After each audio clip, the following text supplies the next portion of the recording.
first time I'm going to try and start this. And put it on camera. I don't know what it's going to do. I don't know if it'll run or not. I don't have ultrasonic cleaner. But what I did do, I used a 30% muriatic acid, you know, and 70% water. I sprayed them down, let them soak.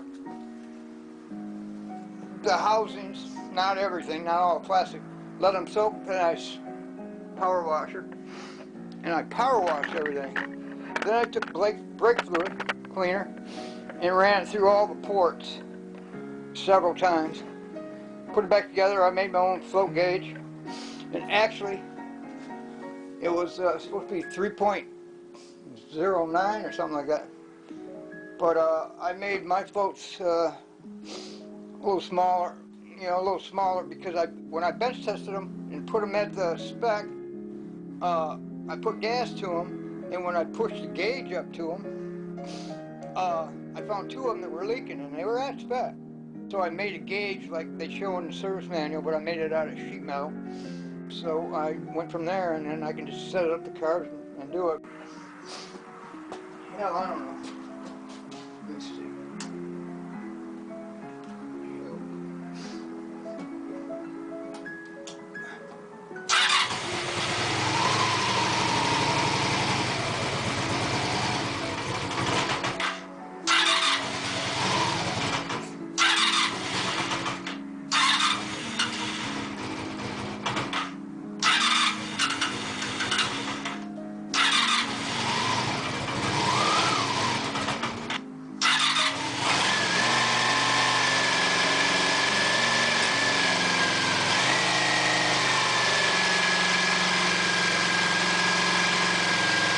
Okay, I'm back.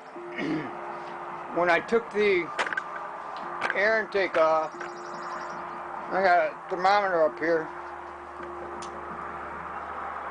right there. I broke the ground wire, so I had to rewire the whole damn thing. So, because I'm not using the vacuum stop for the fuel, with it leaning, the fuel will leak into the cylinder, so I drained the fuel. Try it again.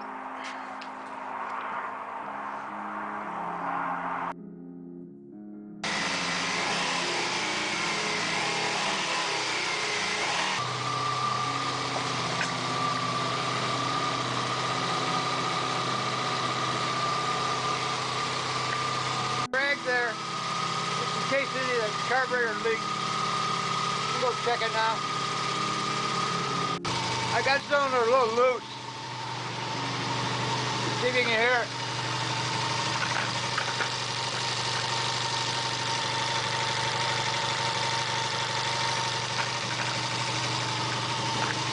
I'd rather have it loose and tight. I don't know until I get my better gauges. I still could test it. It sounds pretty good.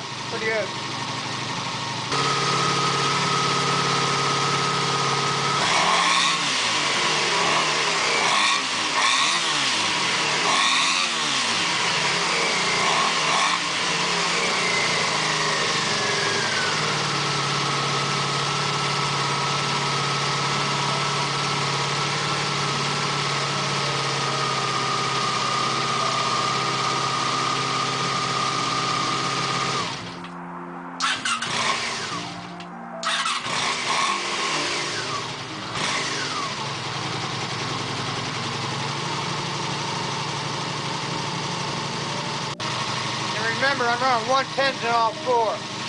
Everybody said I couldn't do that.